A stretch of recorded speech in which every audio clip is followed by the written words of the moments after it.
Allahu Akbar. Bismillahirrahmanirrahim. Assalamualaikum warahmatullahi wabarakatuh. Kepada seluruh rekan-rekan yang hadir, alhamdulillah Bang Juju, Bunda Mary, ada Bang Roy Suryo. Tadi terlambat untuk memperoleh hidangan. Itu korban kriminalisasi spesial tadi itu. Ada Bang Edi Mulyadi dan yang lain. Juga yang lainnya yang tidak kami sebutkan satu-satu, mohon maaf tanpa mengurangi hormat. Hari ini saya ingin menyampaikan pada hari Ahad 20 Oktober 2024 adalah hari bersyukur sekaligus berkabung. Kenapa bersyukur? Bukan bersyukur kita memiliki presiden baru, bukan. Tetapi kita bersyukur pada akhirnya hari ini Saudara Joko Widodo lengser dari jabatannya. Allahu Akbar. Bersyukur atau bersyukur? Kenapa disebut lengser? Saya katakan Jokowi lengser karena sebelumnya Saudara Joko Widodo itu berusaha untuk menambah usia kekuasaannya, baik dengan narasi menunda pemilu maupun minta agar konstitusi diubah agar presiden bisa 3 periode. Jadi kalau usaha itu jadi, maka 20 Oktober ini Jokowi masih presiden. Karena itu kita bersyukur. Kenapa? Jokowi lengser tanggal 20 Oktober ini. Alhamdulillah. Yang kedua, saat saya mengatakan bersyukur atas lengsernya foto ini ya, siapa ini? Jokowi. Pada saat yang sama hari ini adalah Hari Berkabung Nasional. Apa? Hari Berkabung. Karena apa?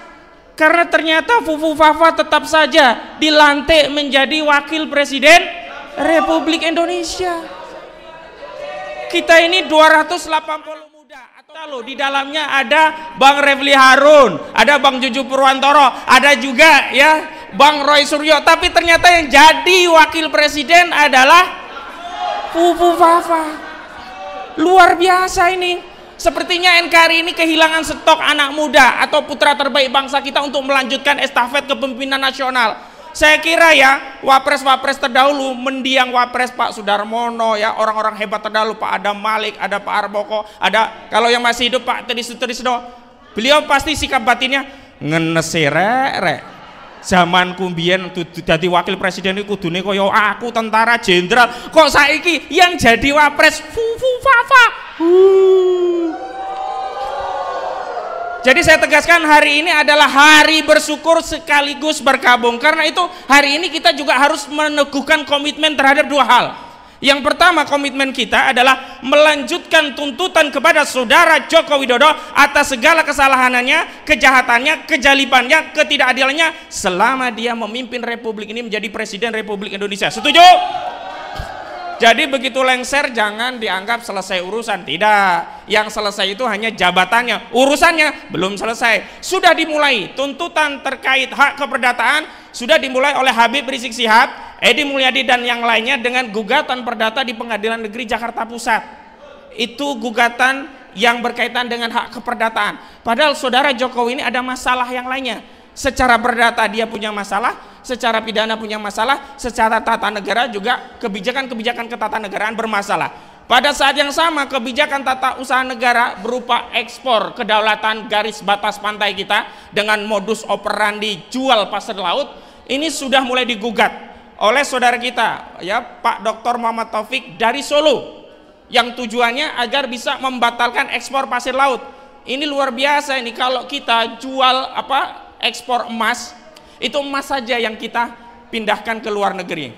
Ekspor tembaga, nikel, termasuk batu bara yang dikeruk, luar biasa kekayaan alam kita yang tidak memberikan kesejahteraan kita. Oke, itu merugikan, tapi itu hanya batu baranya saja yang dikirim ke luar negeri. Tapi kalau ekspor pasir laut, ini adalah kejahatan terhadap kedaulatan negara karena mereka tidak saja mengekspor pasir laut, tetapi mereka mengekspor kedaulatan Republik ini. Mereka lah pengkhianat Republik ini. Jadi jangan anggap sepele pasir laut itu membuat Singapura makin luas, membuat Indonesia makin sempit. Berarti Anda telah melakukan kejahatan menjual kedaulatan negara kepada Singapura. Yang kedua, kejahatan Jokowi. Nah, kejahatan Jokowi yang paling fenomenal itu apa? Korupsi, penipuan mata uang, ijazah palsu. Jadi itu kalau kita mau jadi ngelamar kerjaan biasa saja ijazahnya harus asli. Saudara Joko Widodo, saya menjadi saksi 6 bulan bersidang di Pengadilan Negeri Surakarta, tak pernah mewujud satupun ijazah asli dari saudara Joko Widodo. Jadi setelah Jokowi lengser, dia tidak akan mendapatkan tepuk tangan aplaus dari rakyat, tapi dia akan dituntut oleh rakyatnya masuk ke penjara untuk bertanggung jawab atas segala perbuatannya. Ya, jadi jangan anggap selesai ya urusan dengan Jokowi ya. Justru ini awal mula urusan kita tingkatkan dengan saudara Jokowi. Kenapa? Karena dulu itu problem yang kita hadapi dengan Jokowi itu bukan tidak ada perbuatan pidananya, bukan tidak ada bukti-buktinya, tetapi ada intervensi kekuasaan saudara Joko Widodo sebagai presiden yang membuat upaya kita selalu gagal di tengah jalan. Contoh sederhana. Di Pengadilan Negeri Solo, mana mungkin orang dituduh mengedarkan kabar bohong, ijazah palsu, tapi ijazah aslinya tidak pernah dihadirkan. Kalau logika hukum yang terjadi, harusnya Bambang Tri dan Gus Nur itu bebas demi hukum. Karena dakwaan jaksa tidak bisa dibuktikan dengan menghadirkan ijazah asli saudara Joko Widodo. Faktanya tetap divonis 6 tahun, baru berkurang 4 tahun. Ini mengkonfirmasi kekuasaan Jokowi mengintervensi pengadilan. Saya tegaskan sekali lagi, ini bukti kekuasaan Jokowi mengintervensi pengadilan. Dan apa yang dialami oleh Bunda Mary, Bang Edi Mulyadi dan yang lainnya, itu juga bagian dari kejahatan politik saudara Joko Widodo yang anti terhadap kemerdekaan menyampaikan pendapat, yang sebenarnya ini adalah hak konstitusi kita diatur dalam ketentuan pasal 28 Undang-Undang Dasar 1945. Di era Jokowi, orang berpendapat, pendapatnya kurang pas itu dianggap hoak, kabar bohong, penyebaran nama baik, mengedarkan kebencian dan permusuhan ya, dengan dalih permusuhan antara suku, agama, ras, dan antar golongan. Korbannya masuk penjara. Bung Ryo Suryo juga masuk penjara. Itu eranya Jokowi itu.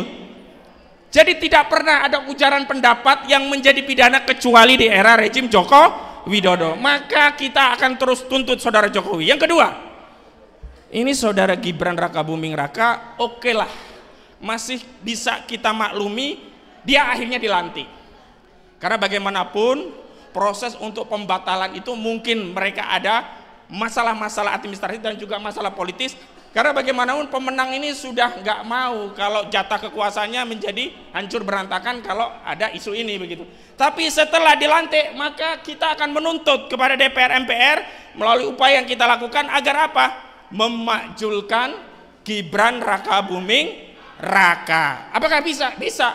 Karena pemakzulan itu tidak perlu satu paket, cukup wakil presiden. Dan kalau wakil presiden dimakzulkan, maka MPR akan membahas calon pengganti. Calon pengganti itu bisa dari MPR, dari partai-partai yang diusulkan oleh partai. Sehingga apa?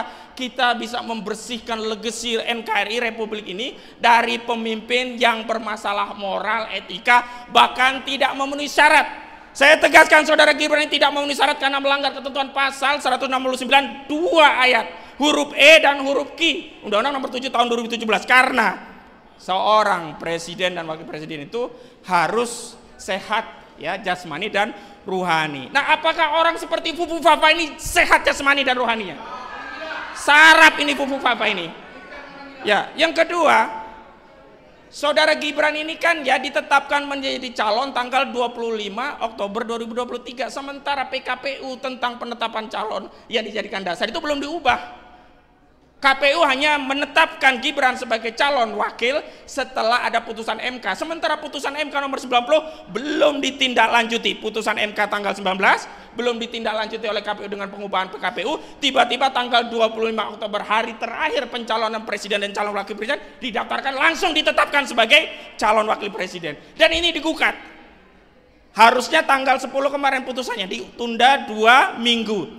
Maka Fufu Fafa ini juga tidak memenuhi syarat. Kenapa? Karena dia belum berusia 40 tahun. Dan kalaupun dalihnya dia diterima karena putusan MK itu belum ditindaklanjuti dengan per-KPU. Artinya apa? Cacat prosedur. Dan dalam hukum besiking, keputusan tata usaha negara, 3 cacat salah satu saja itu kena, maka harus dibatalkan. Cacat kewenangan, cacat prosedur, cacat substansi. Secara kewenangan memang KPU berwenang untuk menetapkan Fufu Fafa sebagai calon wakil presiden. Tetapi secara prosedur KPU bermasalah, cacat prosedur karena menerima dan menetapkan Fufu Fafa sebagai calon wakil presiden Padahal KPU belum melakukan proses harmonisasi peraturan perundangan dengan mengubah per KPU-nya. Baru diubah setelah tanggal 3 November. Jadi saya ingatkan dua hal ini yang penting. Pertama, terus galakkan tuntut untuk adili saudara Jokowi. Setuju? Yang kedua, tuntut agar Fufu Fafa dimajulkan. Setuju? Wassalamualaikum warahmatullahi wabarakatuh.